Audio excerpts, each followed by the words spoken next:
అసలు జీవితం 30 ఏళ్ల తర్వాతే మొదలవుతుంది అన్నారు శ్రీశ్రీ. యూత్ఫుల్ ప్రేమ కథా చిత్రం మరో చరిత్ర తీసే నాటికి దర్శకులు కె. బాలచందర్ వయసు 48. తెలుగు సినిమా ఆభరణం శంకరాభరణంలో నటించే నాటికి జెవి సోమయాజుల గారికి వయస్సు 52. దిల్తో పాగల్ హై తీసే నాటికి దర్శకులు యశ్ చోప్రా వయసు 65. మొన్నీ మధ్య విడుదలైన హాలీవుడ్ చిత్రము JUROR-2కి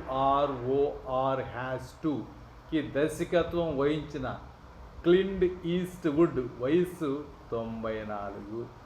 అంతెందుకు, 94 ఏళ్ల వయసులో మన సంగీతం శ్రీనివాస్ గారు ఇప్పుడు సినిమాని రూపొందిస్తున్నట్లు తెలుస్తోంది.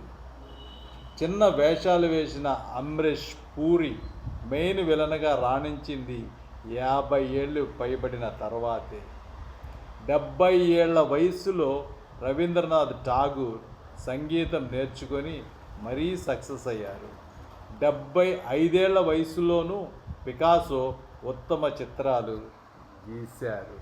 జీవితం అందరికీ వడ్డించిన విస్తరి కాకపోవచ్చు, అన్నీ సమకూరడానికి సమయం పట్టవచ్చు. కాలం గడిచే కొద్దీ వైన్కి విలువ పెరిగినట్టే కళాకారుడిలో పరిణతి పెరుగుతుంది. ప్రతి దినం నేర్చుకుంటూ ఉత్సాహాన్ని కోల్పోని మనిషికి మృత్యువు దూరం జరుగుతుంది. వృత్తిలోనూ ప్రవృత్తిలోనూ రిటైర్మెంట్ తీసుకోకపోవడమే జపనీయుల దీర్ఘ ఆయుష్కి కారణమని వారికి ఇకిగాయ్ ఫిలాసఫీ నిరూపించింది. ఉన్నది ఒక్కటే జీవితం, అందులో ప్రతిరోజు ఓ కొత్త ప్రారంభానికి అవకాశం ఉంది. విరామం కోరుకోని జలపాతంలా విరమణ తీసుకోక విజేత లవుదాం.